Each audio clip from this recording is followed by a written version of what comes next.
This is Jay on LA, and today I want to talk about the injustice that continues by having people who were arrested as far back as the 60s and 70s and are still in jail today for cannabis violations. Today, the majority of states in our country have legalized cannabis. Our elected officials, our federal elected officials, are too greedy or just too short-sighted to actually pass the law to allow cannabis to be legalized on a federal basis. Now, is that because A, they like taking as much money as they can now with no write-offs on our taxes so that they don't have to follow a lot of people for money? Or B, is it because all of the bills that have failed so far have encouraged that they will expunge all of the convictions of these cannabis criminals and allow them to have full lives and voting rights?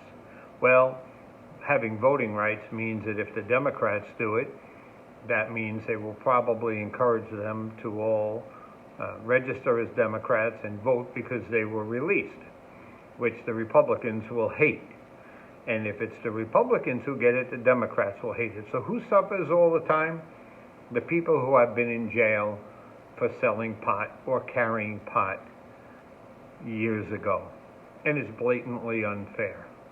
So even if you're not going to pass a bill, and I know former President Obama commuted sentences and pardoned a lot of people in the cannabis background, I think it's time for Joe Biden to pardon. It would be a great Christmas gift for all of those who have been incarcerated for such stupidity. Pardon them and let them get out and enjoy the rest of their lives with family and be able to have their cannabis legally in the states that they're in. Again, here we are in LA where crime is spiking, and if you steal under $950 worth of product, you're going to be let go with a ticket.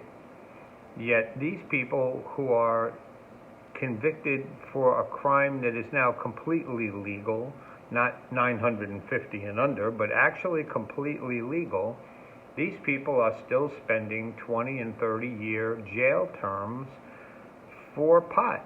And it just makes absolutely no sense in the world, especially when former President Clinton admitted he smoked pot. So isn't it time for our current president, Joe Biden, to wave that magic pardon wand and let everybody go? And there may be select cases where, the government feels that it was too egregious what they did. And that would be a case-by-case basis. But generally speaking, the majority of people who are incarcerated today for cannabis are wrongly incarcerated based on today's norms. So, President Biden, do the right thing. Pardon these people. Now, Gascon, State Assembly, State Senate, do the right thing.